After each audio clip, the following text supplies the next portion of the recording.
Parents ఇచ్చి message ఏంటంటే message balance ఉంది కాబట్టి మెసేజ్ నాకు SMS ఉన్నాయి కాబట్టి జియోలో ఒకటి ఇస్తున్నాను. మీ కొడుకు సిన్సియారిటీని, నిజాయితీని, మెచ్యూరిటీని, తెలివితేటలని చూసి పెట్టుబడి పెట్టాలని అడిగాడనుకో పెట్టండి. ఇవన్నీ చూసి అర్హత ఉంటే బెట్టింగ్ యాప్లో లేదంటే చెడు తిరిగి ఇలాంటి ఎదవలకి అప్పులు తీర్చడం తీర్చకపోయినా పర్లేదు, అది వదిలేండి. మంచోడిని అంటే నాలాంటి బుద్ధిమంతుడిని చెప్తున్నాను. నాలాంటి బుద్ధిమంతుడి పెట్టుబడికి డబ్బులు అడిగాడనుకో 2 లక్షలు, 3 లక్షలు, 4 లక్షలు పేరెంట్స్ అర్థం చేసుకుని ఇవ్వాలి. రేపొద్దు నేను సూసైడ్ అటెంప్ట్ చేశాననుకో, హాస్పిటల్కి వెళ్ళాలనుకో డబ్బులు బొక్క.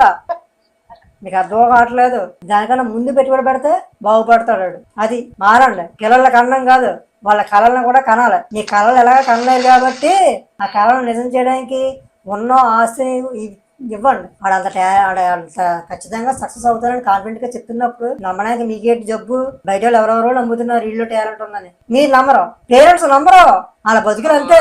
కాబట్టి మారండి. పిల్లల్ని కొంచెం అర్థం చేసుకోండి. ఆడు బెట్టింగ్ యాప్లు అయ్యి పెట్టుబడి పెట్టి ఎందుకు చేస్తాడు? డబ్బులు సంపాదించాలని ఎందుకు అనిపించింది?